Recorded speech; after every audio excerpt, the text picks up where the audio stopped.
Hello everyone, this is part 20 of What If Naruto Awakened New Skills, and I hope you guys enjoy this video and to like, to subscribe, to share, and check out the playlist, to see more comment down below.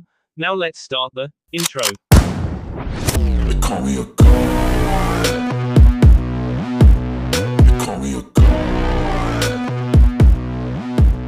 They call me a god. Join my membership, the perks are great. It's in the description. Naruto arrived at the Sarutobi estate and knocked on the door. After several minutes it was answered. The door swung open to reveal Asuma, who upon seeing Naruto on the other side got a hard expression on his face. "That was quite cruel of you, Naruto. You know how much Konohamaru looks up to you," he said.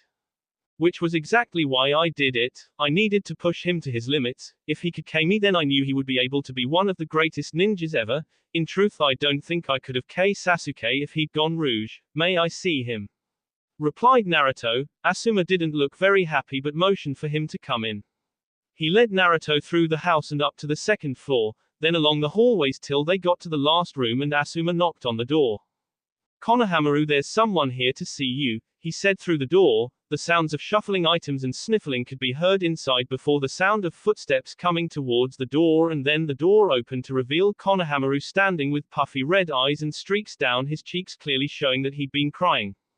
"Hey boss, what's up?" asked Konohamaru half-heartedly. Asuma was shocked to hear the boy still refer to Naruto as boss. He either had a huge amount of respect for him to override it or understood the purpose of the test well enough to not need to.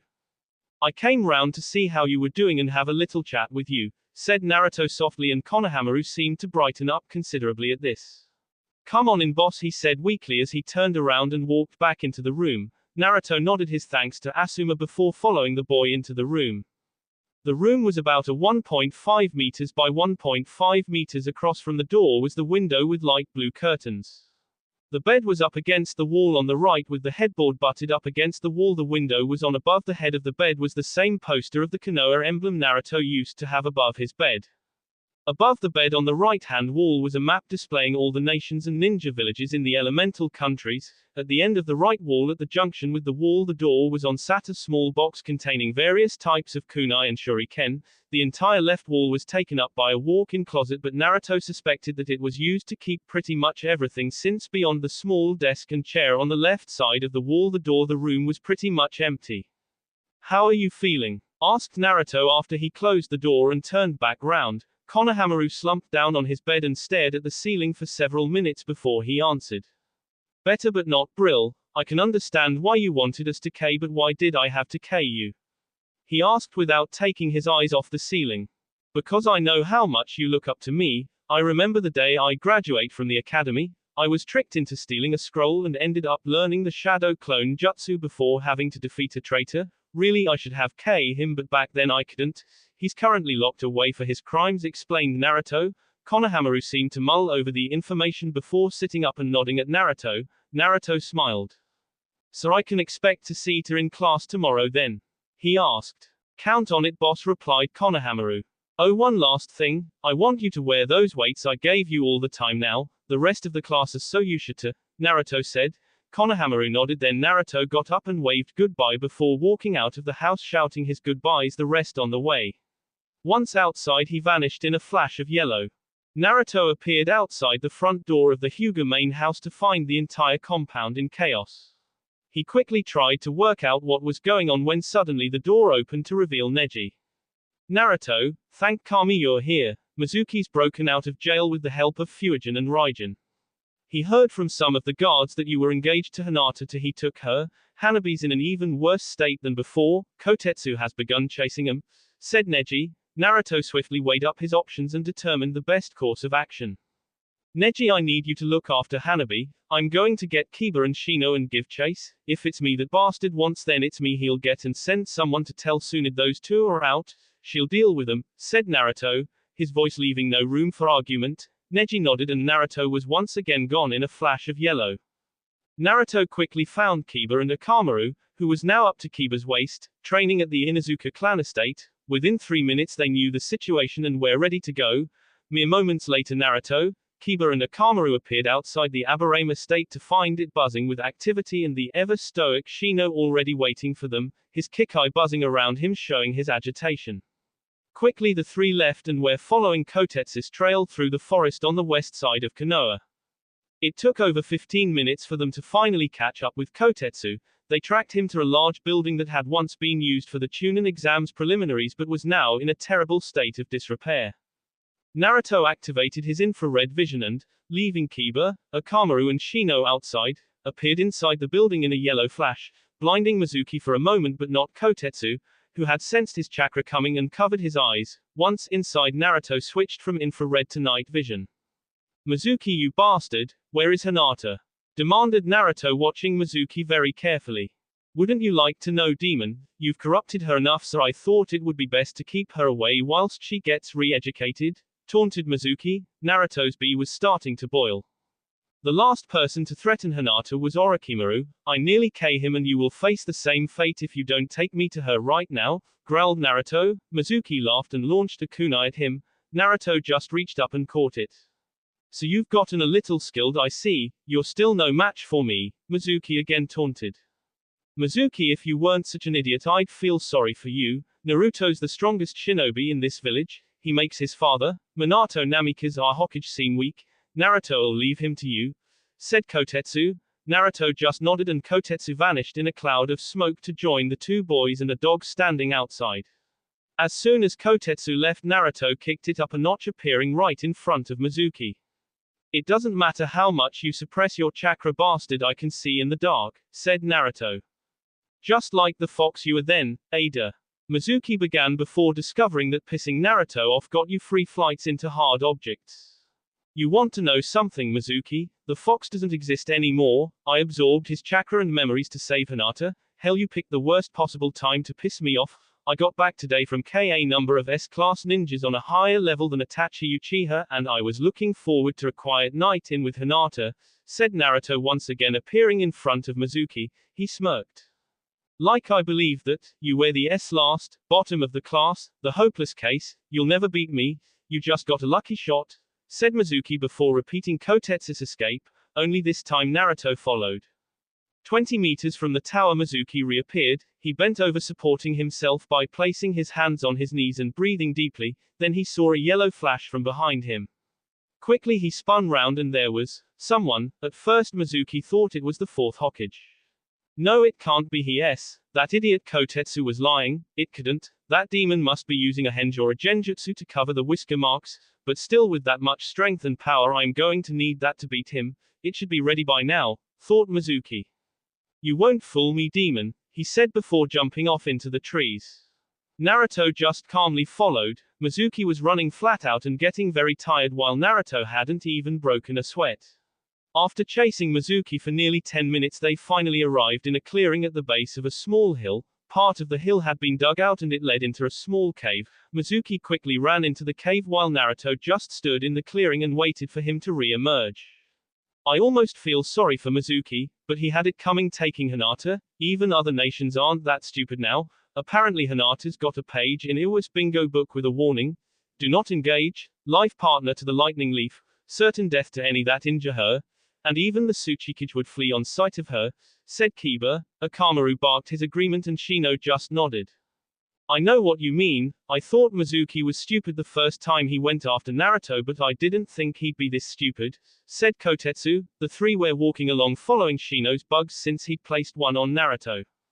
Inside the cave, Mizuki was quickly making the final preparations. First a blue, then a green and finally a pink liquid merged together and flowed into a pool at the bottom of a strange table. "First I'll kill that demon you call a boyfriend waiting outside. Then I'll have a bit of fun with you before I begin your re-education," he said. Then he started cackling manically. Hinata smirked through the gag in her mouth. Her hands were tied behind her back, but Mizuki hadn't bothered to keep her fingers separate. Figuring that being a Hyuga she wouldn't know anything beyond the basic academy jutsu, she quickly made the hand signs, and outside the cave a clone appeared beside Naruto and told him what Mizuki had just said. Mizuki quickly downed the strange liquid that he poured into a glass and walked back outside, his body slowly changing into a form reminiscent of someone using a curse seal. As Mizuki came into view in the mouth of the cave, Hinata's clone dispersed. In Naruto's eyes was a new kind of rage, one not seen before. So you plan on raping my fiancée, the heiress of the Hyuga clan? You really are despicable. I was going to kill you quickly, but now I'm going to make sure it's slow and painful, growled Naruto. Mizuki smirked. They won't care what I do to her. Once I return to the village with your head'll be hailed as a hero and thanked for cleaning the mind of the girl the demon tainted. I'll be given a full pardon, he said. His form had almost completely changed. His skin was now orange and his upper body was much larger than it had been, and the black lines across his back looked strangely like those of a tiger. Suddenly Mizuki charged. His speed had increased several times. Naruto just stood and waited. Mizuki pulled his right fist back and threw it at Naruto as hard as he could. He hit Naruto in the middle of his C. A loud crack was heard and Mizuki quickly pulled his hand back, cradling it with his left hand. Naruto just sighed. You really are pathetic. I've faced the curse seal in its final form and yours isn't even close to being complete, he said, slowly drawing a wakizashi out with his left hand. Mizuki blinked. Naruto was gone. A moment later he felt the blade plunge through his shorts in between his legs. He quickly jumped out of the way and heard Naruto start laughing. I don't know why I was worried. You haven't even got the equipment to hurt Hinata. It looks like Anat's got more equipment than you. It's no wonder your voice is so high. You never had any balls for them to drop. This had exactly the effect Naruto wanted it to have. Mizuki ran at him, throwing punches left and right. Naruto for the most part just danced round them, occasionally allowing one to hit and then smirking at the cry of pain Mizuki gave off. This went on for about 20 minutes and finally Kotetsu, Kiba and Shino arrived just in time to watch Naruto make an angled swipe at Mizuki's wedding tackle and see clean through it. They initially cringed, that is until what little of a package Mizuki had fell out of the hole Naruto's blade had created, at which point Kotetsu and Kiba fell down in fits of laughter and Shino was visibly chuckling, probably the most emotion he'd ever shown. Mizuki, or rather Mizuko, was now on the floor clutching the area that had once defined him as a man, if only just. Naruto calmly walked up and stood over Mizuko. In the same split second Mizuko's eyes opened to look at Naruto. Naruto activated Kakem. Where have you taken me, demon? Demanded Mizuko from the form of Naruto standing across from him. This is an illusion much like the Sharingan Tsukuyomi, only several times more powerful. The Tsukuyomi is limited to a mere 3 days of time to tease someone. For Kakem the time limit is 3 weeks. At this point the image of Naruto slowly faded away. For the next 2 weeks you will experience what it was like to be me for the first 12 years of my life, followed by the beating you first took from me, and then you will re-experience the attacks you just launched at me. His voice now came from everywhere. The world around Mizuko faded into total darkness. As the light slowly came back to her, she found she couldn't move and looked over to see that her body was small, the size of a child, and there were adults around her, one kneeling on her legs and one kneeling on each arm. After what seemed like years, Mizuko was finally standing back where she'd been before, and again she heard Naruto speak. 13 days, 23 hours, 59 minutes, 59 seconds remaining, it said from every direction at once. Again and again Mizuko felt the horrors Naruto had gone through as a child, and finally it stopped and Naruto reappeared in front of her. Now for the next 24 hours you will get to experience the first time Ike Orochimaru, as though you were him, came Naruto's voice. Mizuko then found herself running before hearing the unearthly cry of a broken heart. Hell's infernal Rekoning, demon destruction jutsu. Mizuko felt pain, but after the experiences she'd had living through Naruto's childhood, this pain was nothing. She heard the screams of immense pain that had come from Orochimaru, but realized that compared to Naruto he had got it easy again and again. Thousands of times she went through the same experience before returning to the same place she'd first arrived in.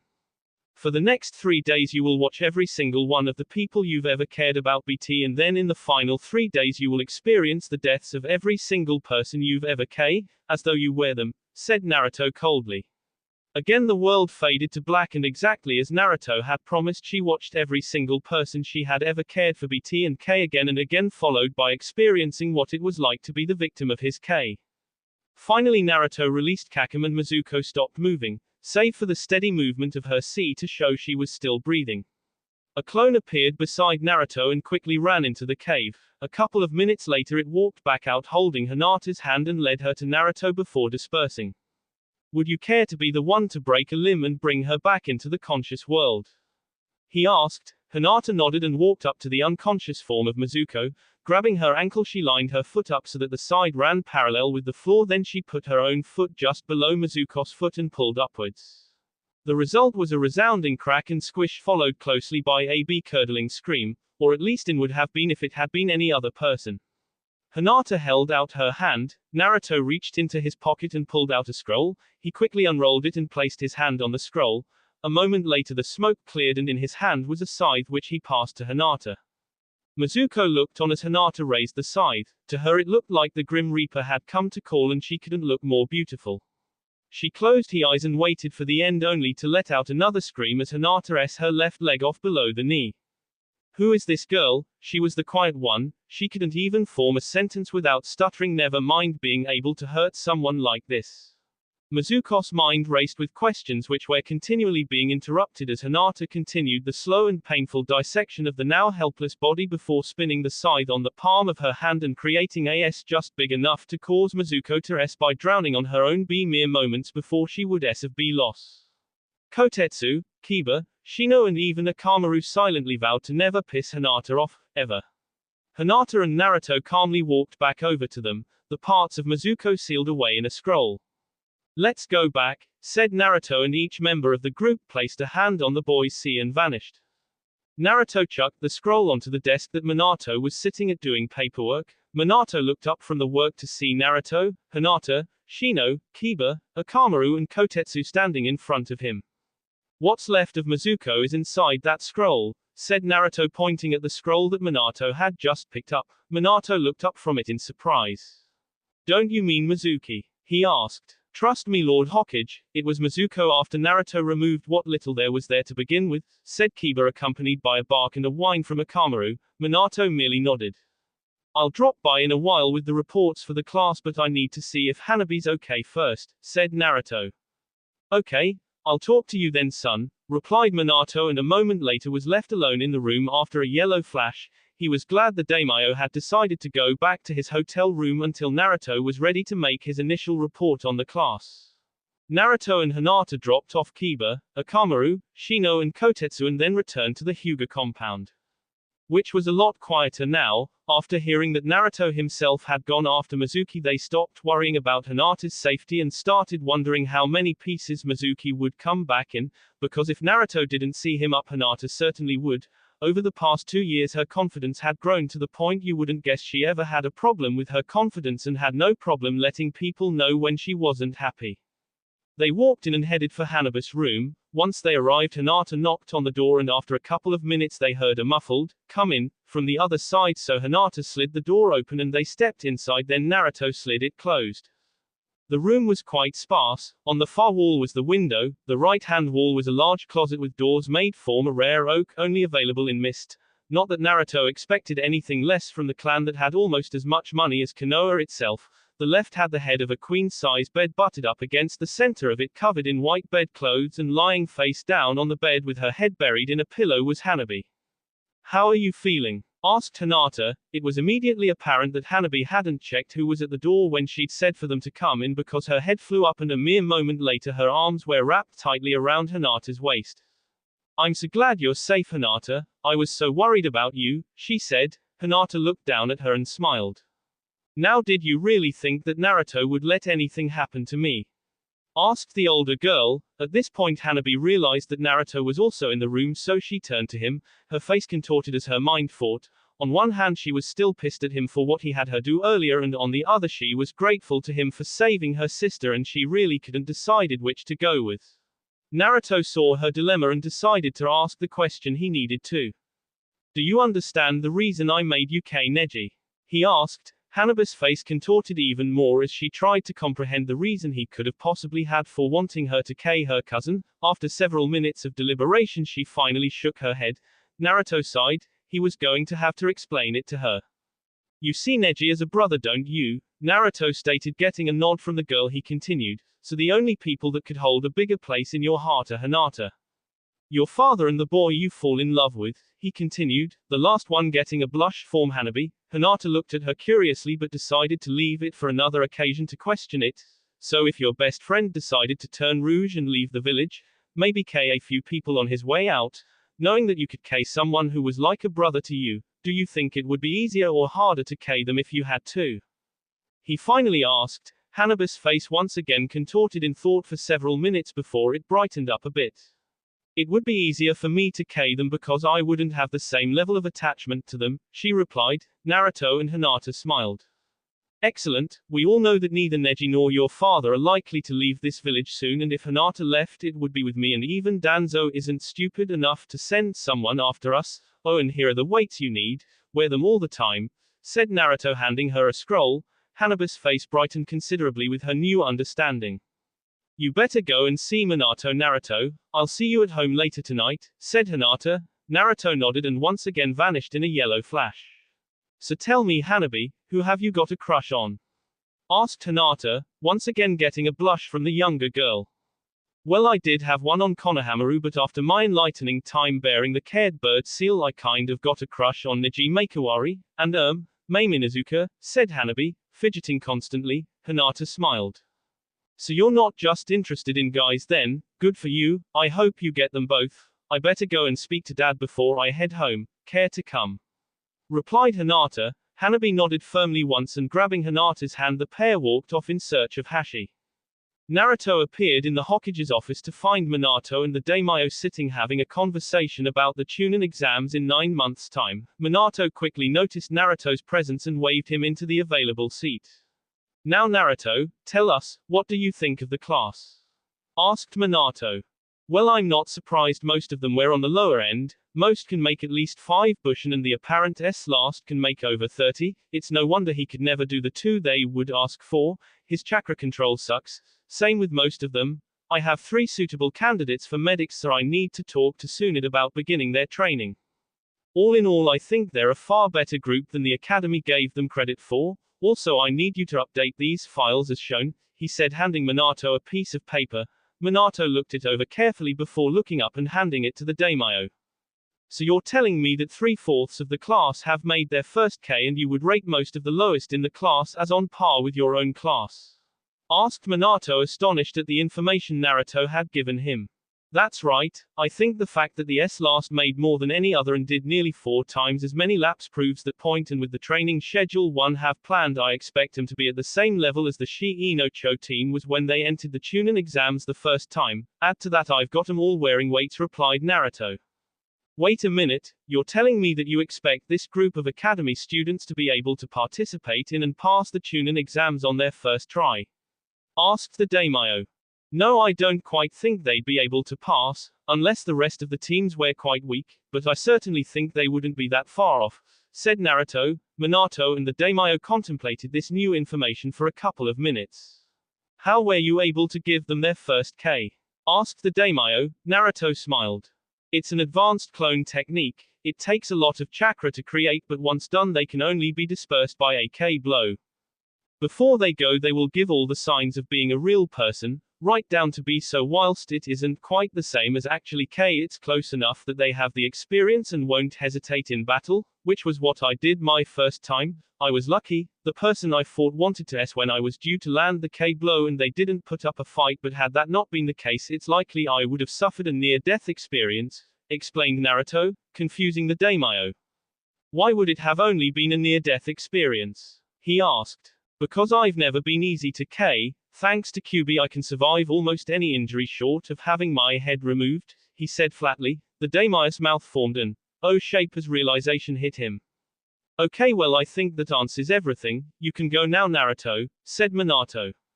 Thanks Dad. Goodbye Lord Daimyo, said Naruto before once again disappearing with a flash. So what do you think of the bet now? Asked Minato. I almost wish I hadn't made it. With the way he's training and there's a good chance they'd be able to pass the test on their own without needing a team, said the daimyo.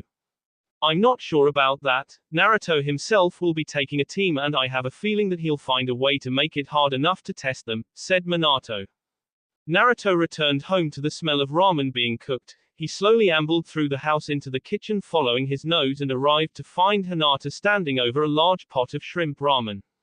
That smells great and I'll bet it'll taste even better. You know you never cease to amaze me with your cooking, said Naruto walking up behind Hinata and wrapping his arms around her waist before her cheek.